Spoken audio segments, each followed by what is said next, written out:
जय हिंद साथियों, नमस्कार। स्वागत है आपका अपने परिवार में। कैसे हैं आप सभी?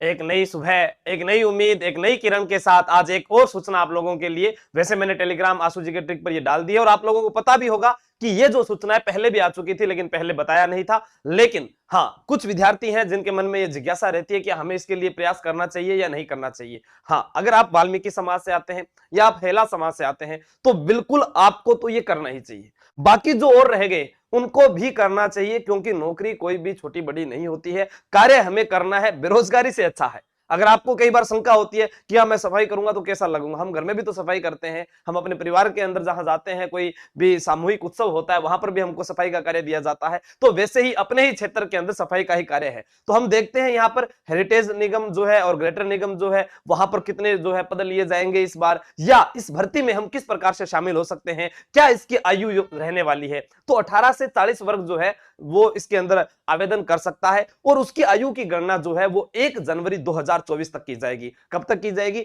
1 जनवरी 2024 तक। वह 18 साल तक होना चाहिए। अपने बात करते हैं योग्यता। योग्यता इसमें यहां लिखा हुआ है 8वीं पास होना चाहिए। क्या होना चाहिए? 8वीं पास होना चाहिए। क्या होना चाहिए? 8वीं पास होना चाहिए। और यहां पर 1 साल का क्या है आपके पास में? 1 साल का आपके पास में किसी भी जो है अपने कह सकते हैं कि अधिकार प्राप्त या मान्यता प्राप्त जो अधिकारी होता है उससे 1 साल का सर्टिफिकेट आपके पास होना चाहिए। उसके बाद आपका होगा इंटरव्यू। हाँ बिल्कुल, ये इंटरव्यू के आधार पर ही आपका चयन किया जाएगा। 12,400 पदों पर जो है सफाई कर्मी की जो भर्ती निकली है। अब आप ये कहते हैं कि जैसे हम किसी चपरासी के पद पर चयन हो जाते हैं तो वहां पर भी कार्य करने वाला व्यक्ति ही होता है। फिर अपने बात कहें कि सफाई कर्मी हम क्यों चुने, तो मैं आपको यह भी बता देता हूं कि हम जिस प्रकार से कांस्टेबल की तैयारी करते हैं तो कांस्टेबल भी एक चतुर्थ श्रेणी कर्मचारी में ही शामिल होता है। हाँ, हो सकता है कि वहां पर आपका नजरिया थोड़ा अलग हो सकता है, तो इसलिए यहां पर थोड़ा सा नजरिया ये हो सकता है कि हमें गलियों में सफाई का कार्य हो गया। ठीक है, तो ये जो कार्य है वो आपके वेतन के अनुसार है। अब आपका वेतन यहां पर कितना होने वाला है? 2 साल तक आपको यहां पर 20,000 रुपए मिलने वाले हैं। देखो, ये वो नौकरी है जिसके अंदर आगे भी प्रमोशन जल्दी से हो जाते हैं। कोई अगर अच्छा पढ़ा लिखा होता है तो वो बाबू भी बन जाता है। किसी को अगर ऐसा लगता है कि मेरे से ये काम नहीं होगा तो यहां देखने को मिलता है